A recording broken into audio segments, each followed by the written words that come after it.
Today we have a complex video about how to use crystals.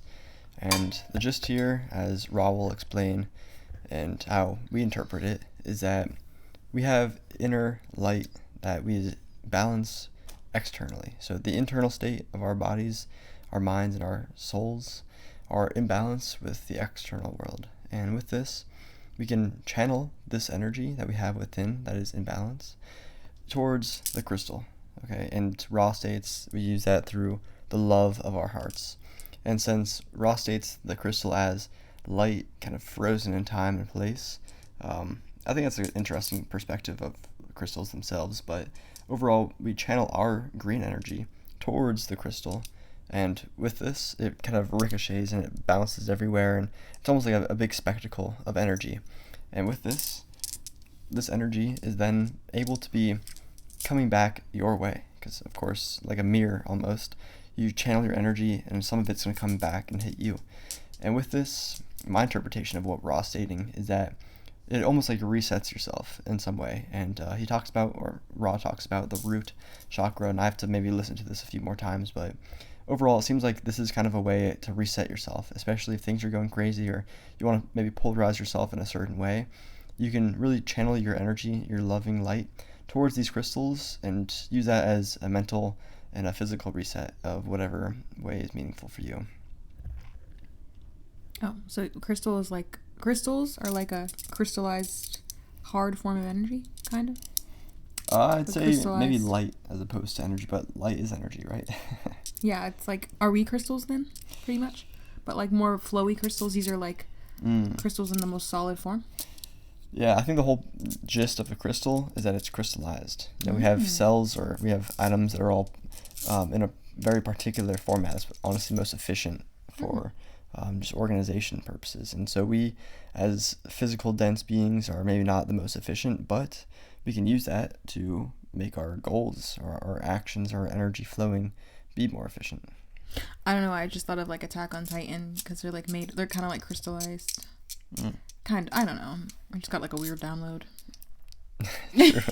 All right, well, we'll leave you all with this. Check out this clip, and then we'll maybe listen to it again and share some thoughts afterwards. It's about 1 minute and 17 seconds long.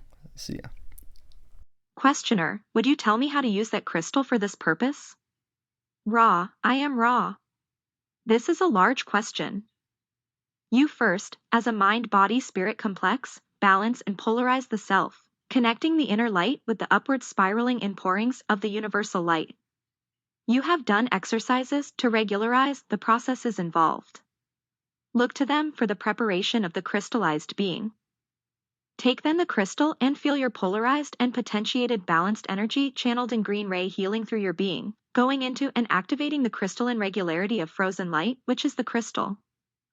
The crystal will resound with the charged light of incarnative love, and light energy will begin to radiate in specified fashion, beaming in required light vibrations, healing energy, focused and intensified towards the magnetic field of the mind-body-spirit complex, which is to be healed.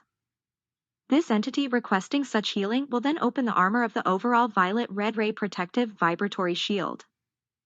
Thus the inner vibratory fields, from center to center in mind, body, and spirit, may be interrupted and adjusted momentarily, thus offering the one to be healed the opportunity to choose a less distorted inner complex of energy fields and vibratory relationships. All right, so I re-listened to this, and I have a clear understanding of everything. So the way I see it now is that we have this energy inside, as I mentioned before, and we're channeling this loving energy towards the crystal that is frozen in time, or it's frozen light. And with that, it is, again, ricocheting or kind of radiating its light or its love, its healing energy back outwards. But since we have electromagnetic energy to us in that kind of toroidal field, we attract it, and that's what brings it back to us. And since it is kind of going in this toroidal field, it is entering us through the root chakra, which perhaps brings some clarity to why that part in particular is of importance. So I'm going to finish listening to this myself and get back to you all. Alrighty, so I just re-listened to it again, and the way I see it is that throughout our days, we go through life in ways that are is intense. There's always something going on in some way that's here to either distract us or bring us into potentially a lower energy state that is just not in harmony with our goals. And so with that, these crystals, as Claire's holding, is serving a role for us that is powerful. And with that, we can use it as just a physical reminder that we can realign our energies. We can grab hold of these crystals and breathe, maybe perhaps from our root up through our crown and then outwards. And with that, we can maybe do it through the mechanism described by Ra, but it ultimately achieves the same goal and that same kind of final destination of recentering yourself, realigning your energies, and balancing your mind, body, and your spirit. Do you have any final takeaways? I think it's a very beautiful process. I didn't know that much about crystals. Well, now you know. And if you want to buy a crystal baggie, we offer them on the Astral Kingdom shop. Each one is balanced and loved and rubbed against our third eyes. So we'll see you in the next video. Bye-bye.